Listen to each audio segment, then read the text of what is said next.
E, portanto, não é a Presidência da República, a saúde da Presidência da República é um índice de saúde da República. E quando dizemos que esta República é um péssimo regime, mas que é o menos péssimo dos péssimos que temos tido, é equivalente a dizer que tem sido o melhor dos regimes que temos tido.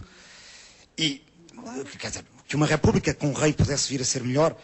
Bem, eu creio que, claro, é verdade que Agostinho da Silva se declarava monárquico. Eu lembro também de ver Agostinho da Silva declarar-se anarquista. E na mesma semana, aliás, em que o vi declarar-se monárquico. Aqui passamos, claro, era porque passamos para um nível de discussão de tal forma teórico que não se está a discutir uma questão central, a questão básica e simples do sistema de governo, que é quem é o chefe de Estado e como é que o povo pode decidir que ele é chefe de Estado. Claro que há monarquias eletivas. O Império Germano-Românico era um império eletivo, o imperador era eleito. Mas nos casos em que as dinastias foram eleitas em Portugal, a partir daí o sistema fechou-se. E depois o filho do mestre Davies foi rei e continuou sempre a ser assim. Podia não ser na Constituição com C grande, mas era na Constituição com C pequeno, ou seja, era nos costumes do reino, e essa cadeia só se quebrava quando havia uma falha na hereditariedade. Rui Tavares, eu agora interessa-me mais pegar aqui também numa outra questão que foi lançada por Adelino Maltês, que é o Estado da República, que ele chamou o Estadão. Os senhores, enquanto monárquicos, preocupam-se com o Estado da República? Evidentemente, porque, como disse há pouco, o valor superior é Portugal, não é a República ou o Reino. E concorda com o que disse Adelino Maltês? Sim, e genericamente com outras atribuições que foram... Há uma degradação do Estado da República? Concordo em particular com uma coisa que foi dita pelo Daniel Oliveira, que é a seguinte. O valor fundamental que está aqui em causa é o da liberdade. E não há povos eternos. Mesmo um povo como o nosso, que, quando olhamos para a história com 9 séculos, temos que ter essa humildade de perceber que, se calhar, também nós não provaremos a lei da eternidade. Mas essa é uma questão que forjou a identidade portuguesa, foi a resistência. Sim. Também a Castela e à Espanha, não é? O problema é uma questão de exemplo também e de civilidade. E o Sr. Dom Duarte, Duque de Bragança, que não é pretendente a nada, como muitas vezes é apresentado publicamente, não pretende a nada, é apenas o sucessor dos reis de Portugal e, portanto, não é um pretendente. Deu esse exemplo, e eu acredito realmente que o exemplo não é a melhor forma de ensinar, é porventura a única, ao fazer ele próprio serviço militar também. Nós os dois fomos membros de um governo da República, mas ele fez serviço militar.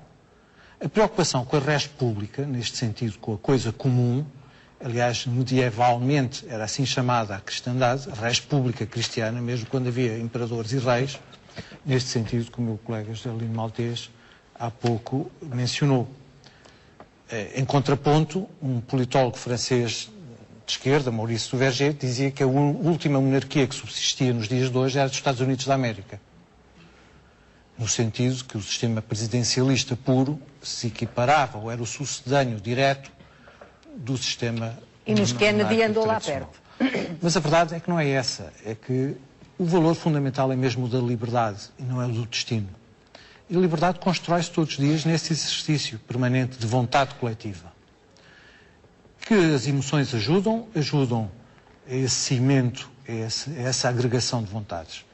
Mas que não são fonte de legitimidade direta, nem causa de explicação nenhuma, não são. Eu julgo que, falando de pátria, eu gosto mais da palavra mátria, porque acho que a comunidade é mais mãe do que pai nestas coisas. E uma mátria, essa comunidade a que nós pertencemos, não é apenas o conjunto dos que estão vivos. É o conjunto de todos aqueles que morreram durante gerações e gerações para que nós possamos estar aqui a discutir isto. E esses fazem parte da mesma comunidade. Aquilo que o André Malraux chamava a comunidade de sonhos.